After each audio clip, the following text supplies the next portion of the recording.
And my special guest co-host is Kyle Matthews. You know Kyle from Concordia. You can hear him frequently on CJAD commenting on international affairs. He is the Senior Deputy Director of the Montreal Institute for Genocide Studies. I did get that right that time, right? Yeah, okay. You got it right. Very long title.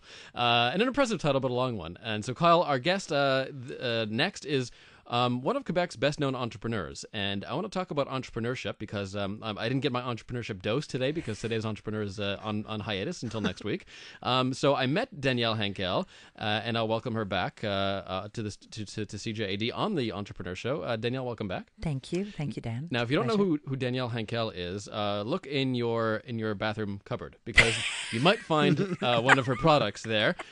She has a conglomerate, a beauty conglomerate that bears her own name. She is one of the dragons on the Québécois version of Dragon's Den, Dans l'œil du dragon. Good. And also, she is the new author of a book called Quand l'intuition trace la route, and it's about her career and entrepreneurship and intuition. So maybe I'll start there, Danièle, and tell me about intuition and how. I mean, would you say it is the principal reason for your success that you have good entrepreneurship, good intuition? Is it just a question of either you have the bug or you don't? I don't think so. I think intuition is just part of a whole. It's to be an entrepreneur, you don't decide that you're going to wake up in the morning and you're going to become an entrepreneur. It's something that it's within you. It's this idea, this passion, this determination and perseverance that makes you an entrepreneur. When I do get the question, what do you think it takes to become an entrepreneur? And I say, well, my first answer is simple. Are you ready to lose everything over and over and over again and to start over again? That's, to me, is an entrepreneur. It's not about making money. It's not about not having a boss. It's about really a passion. Yeah. I heard someone describe it recently as being a samurai.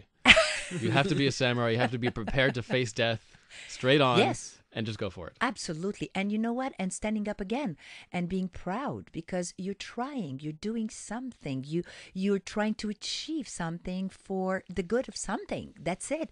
You're not thinking of yourself. You're really thinking of a mission. It's something that you choose and that becomes what motivates you, what drives you. It's this drive. Your eyes are always, shining, and it's not really, honestly. Well, for me, let's talk about me. I never thought, okay, I'm going to do this so I can make lots of money. To me, money comes because you make money. Money doesn't make you. Money is not my master whatsoever. I'm always prepared to say, I wake up every day and I think it's a blessing, but also I'm very conscious that I could lose everything tomorrow. And then what? And then I have my family, I have myself, my husband, and I'm like, okay, I'll start something else. That's it. Danièle, it's great to... Not you. No, not me. I hope I'm not going to fail. But I'm just curious, what are the lessons that you can give to today's young entrepreneurs in Quebec? The world is changing. What would you tell them, lessons from your book, about how to move forward in the next 10, 15 years in the Quebec that we know now? Not to think that everything happens in one night. It's hard work. It's to be able also to listen, to be able to have humility, to be able to say, I don't know everything. I want to learn. I want to grow. I also say that, a lot of people now are talking about mentors and so on and so forth. But what about looking at someone somewhere around you maybe, or working even with you, or studying with you, that might be ready to speak about you, to speak of you, to guide you, to let you grow, to actually let you even pass in front of him or her. That is what you should be looking for. So my advice to an entrepreneur today is be authentic, be true, and listen. And listen. And no fear. No fear whatsoever. No. Danièle Henkel joins us in studio. I want to talk about entrepreneurship in Quebec specifically, because there's a notion that Quebecers are somehow not as entrepreneurial as other Canadians or other people in the West. Do you sense that? Is that a stereotype that rings true? I don't think so. I honestly don't. I think they have exactly the same strength and innovation and ideas. Actually, you could see it. I think the reason maybe why people have that perception, and this is my opinion, might be the right or the wrong one, doesn't matter. But what I believe is in Quebec, we are very much afraid of talking about money. And it seems like making money is bad, or being proud of saying that we have great entrepreneurs. There are some wonderful, wonderful companies. I've been giving conferences across the Quebec province, and I have met companies I've never heard of. They work with the international. They have product that they're so innovative that, I mean, not even the U.S. have them or the European do. They do business. It's phenomenal, and they're here. They're in Quebec. They're hidden somewhere. And when I ask them, they say, we don't know if, we're afraid even to say we're in the front because people think that they're thieves. Someone making money is not honest, wrong. Just be proud of who you are and stand for who you are. And yes, we have the capacity to say that we are as good entrepreneur as anyone else. It's just that anywhere else, Ontario, US, they're proud of their entrepreneurs. They talk about them. They pride them. They say we are the best. And here we don't. What do you think? What is at the root of that? I mean, certainly there's a perception, like you said, that the rich are somehow evil, but is the size of the state and the reliance on the state, is that part of the equation? The fact that most Quebecers, tu prends deux colocs and you can get by on social assistance because the state is there for you. Do you think that plays into? Well, it's for sure something that we've been complaisant about.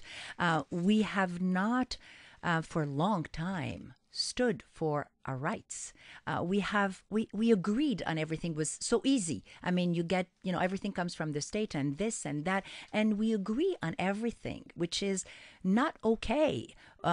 We have to work for what we want. We have to dream. We have to create small enterprises, 1-2 employees. This is about the future of the economy of this province. It's small companies creating jobs because you know what? Being an entrepreneur, I do create jobs. And you know what? I pay my taxes. And you know what? With my taxes, hey, I participate to the culture, to the health, to the education. This is what it's all about. That's interesting because I keep on reading statistics that only 55 or 60% of people working in Quebec actually pay taxes. So it's actually those that are successful. It is high. It's compared. Is it about a third? I was under the impression that about a third of Quebecers do pay taxes. Yeah. Well, anyway, it's still compared to other jurisdictions. Yeah. It's kind of low. But I'm just wondering, is there anything we could do as a society here in Quebec to actually make it easier for entrepreneurs to test out, not to be successful, because we know failure is part of it as well, but can we do anything to cut the red tape to actually help people be more innovative and actually try to help businesses grow and grow the economy? I think so. I think right now what we have is a lot of programs. They're all over the place. Everybody's fighting for this program, and you can find them everywhere if you look for them and if you know where to look for.